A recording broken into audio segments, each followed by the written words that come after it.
कन्या राशि, नंगे पैर और अब किले पर घर, यानी कि अभी तक जो जीवन में कमी थी, अब आप अपनी जीत का घर बसाना शुरू करेंगे। वो ऊंचाई तक जाएंगे जिसकी आपने कल्पना भी नहीं की है। जी हाँ दोस्तों, देवगुरु बृहस्पति अश्लेषा नक्षत्र में गोचर करने वाले हैं 19 अगस्त 2026 से लेकर 31 अक्टूबर 2026 तक। इससे पहले देवगुरु बृहस्पति इसी भाव में पुष्य नक्षत्र में गोचर कर रहे थे और वे एकादश भाव में उच्च के गुरु और बुध के नक्षत्र का यह संयोग आपके लिए जैसे नंगे पैर किले पर चढ़कर अपनी जीत का घर बसाना है, यानी बिना किसी शोर शराबे या तामझाम के अपनी अचूक रणनीति और आंतरिक धैर्य के बल पर सबसे सुरक्षित और ऊंचा स्थान हासिल करना है। 19 अगस्त 2026 से देवगुरु बृहस्पति पुष्य नक्षत्र को छोड़कर अश्लेषा नक्षत्र में प्रवेश कर रहे हैं और यह अवधि 31 अक्टूबर 2026 तक बनी रहेगी। गुरु कर्क राशि में है, यानी कि आपके लाभ भाव में है और अब अश्लेषा नक्षत्र में प्रवेश करेंगे। अश्लेषा नक्षत्र का संबंध नाग की सर्पीली चाल और गहरी कूटनीति से है। कन्या राशि का स्वामी खुद बुध है, इसलिए यह नक्षत्र आपके लिए पराया नहीं बल्कि आपके मेधावी दिमाग का ही एक गुप्त रूप है। एकादश भाव में वे गोचर कर रहे हैं, यानी कि देवगुरु बृहस्पति।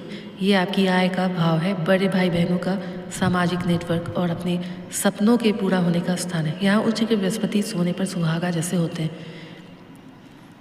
और साथ ही लाभ भाव में उच्च के बृहस्पति अपनी अमृतमय दृष्टियों से आपके जीवन के 3 महत्वपूर्ण स्तंभों को मजबूत करेंगे।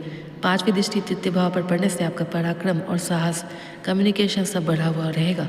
7वीं दृष्टि पंचम भाव पर पड़ने से संतान से लाभ होगा।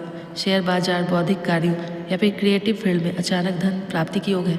संतान पक्ष से बहुत बड़ी खुशखबरी मिल सकती है। 9वीं दृष्टि आपकी सप्तम भाव पर पड़ेगी। पार्टनरशिप के बिजनेस में बड़ा मुनाफा होगा। जीवन साथी का पूरा सहयोग मिलेगा। रिश्तों की कड़वाहट दूर होगी। इस समय आप बिना शोर मचाए अपने टारगेट पर काम करेंगे। अचानक से कई स्रोतों से आय के रास्ते खुलेंगे।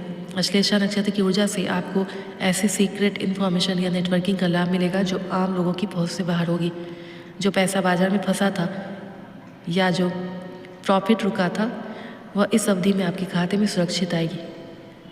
किले के शीर्ष पर पहुंचने के बाद मिलने वाला सुकून आपके चेहरे पर होगा।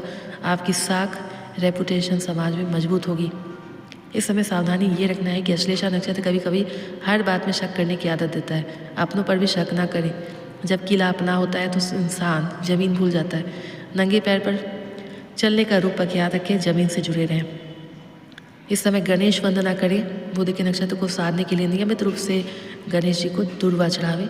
गुरुवार को पीला दान करें। किसी जरूरतमंद को पीले वस्त्र या चने की दाल का दान करें और साथ में हरी मूंग या अनाज पक्षियों को जरूर डालें। इससे व्यापारिक बुद्धि तीव्र होगी।